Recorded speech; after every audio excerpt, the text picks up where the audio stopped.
Teman semua, bergabung lagi dengan Andre Tunggal. Dan kali ini kita akan sama-sama membahas tentang satu tema yang saya janjikan kepada setiap teman-teman semua. Lanjutan dari episode yang sebelumnya, yaitu tentang bagaimana gereja harus berbenah.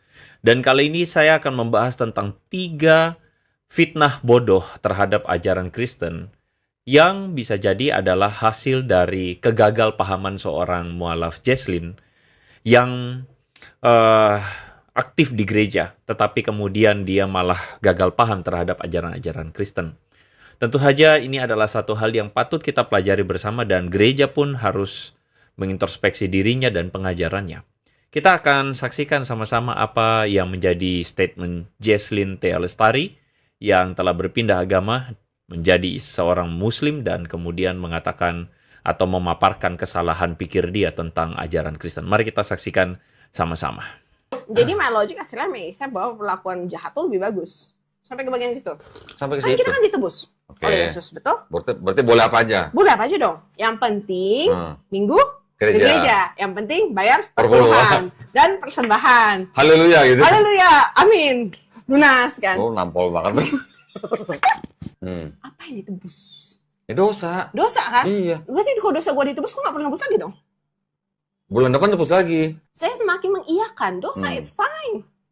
Ada yang nebus kok. Kok takut? Mengangkat sebuah anggur yang kamu percaya itu adalah darah Yesus. Di saat kamu percaya itu darah Yesus saja, itu pertanyaan besarnya, ini bukan darah Yesus. Dan kenapa kita harus jadi minum darah Yesus untuk melakukan itu? Kan istilahnya untuk menebus dosa. Sebenarnya itu untuk penebusan dosanya kita dan juga melindungi kita. Dengan kita ada minum darah Yesus, istilahnya kita tuh terhindar dari setan-setan lah. Base-nya tuh seperti itu kan. Itulah 3 dari setiap gagal paham seorang Jesslyn yang sebenarnya bisa jadi adalah sebuah cerminan bagi kita sebagai orang Kristen dan juga bagi gereja maupun hamba Tuhan. Bagaimana kita harusnya memperhatikan ajaran-ajaran kita sehingga tidak ada orang-orang yang gagal paham seperti Jesslyn ini. Thumbnail saya sudah bilang bahwa ini mualaf gak ada obat. Ini adalah sebutan yang disematkan kepada Jesslyn dan bukan saya yang ngomong, tetapi ini dari Mualaf Center Ayah Sofia yang menaruh judul mualaf gak ada obat. Dan gak ada obat, dan saya pakai istilahnya bahwa memang beneran ini orang gak ada obat.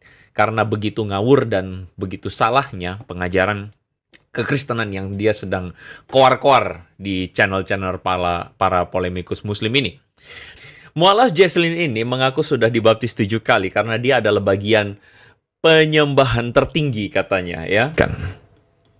Dibaptis 7 kali. Benar 7 atau 9? 7 kali. 7 kali. Kenapa itu? Ada apa itu? Nah, ini untuk dasar-dasar fondasinya ya. Kok bisa ada orang yang dibaptis berkali-kali? Ya. Ini karena posisinya saya bukan masuk sebagai orang awam. Saya masuk sebagai part dari penyembah. Ya. Penyembah tertinggi. Ya. Penyembah tertinggi.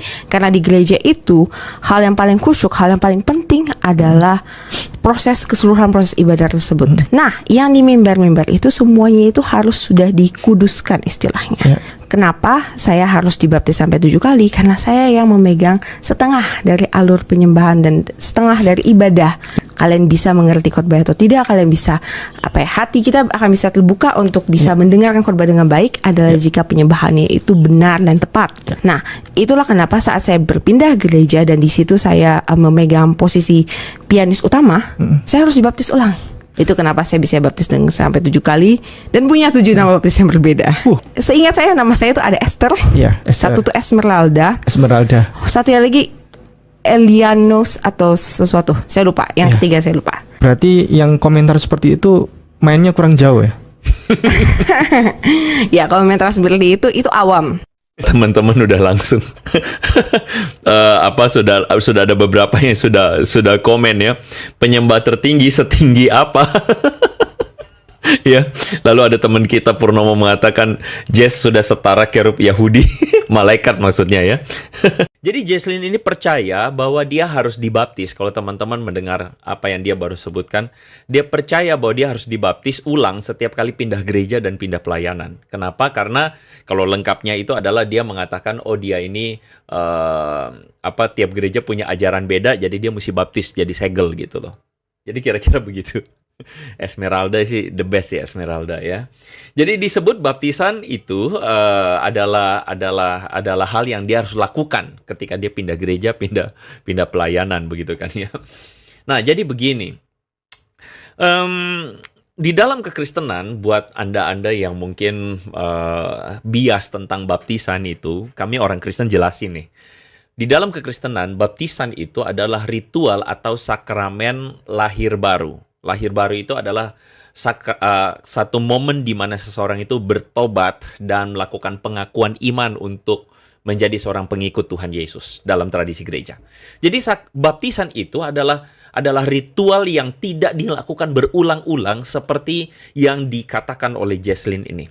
Jadi kalau Anda ini adalah fanboy-nya kaum lompat pagar, yang suka lompat-lompat itu, yang suka kemana-mana suka lompat-lompat, yang nggak pernah fokus, yang kerjanya cuma copy-paste itu, Anda itu perlu kami kasih tahu bahwa baptisan itu tidak berulang-ulang seperti kata Jesslyn.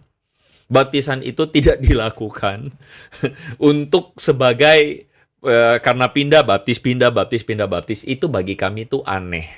Ya silakan bagi Anda, kalau misalnya Anda merasa Jesslyn ini penyembah tertinggi, Anda suka dengan kata itu, lalu Anda mengatakan dia ini baptis 7 kali menunjukkan dia udah keren banget, ya ambil aja dah gitu. Kami nggak apa-apa kok, kami nggak masalah ya.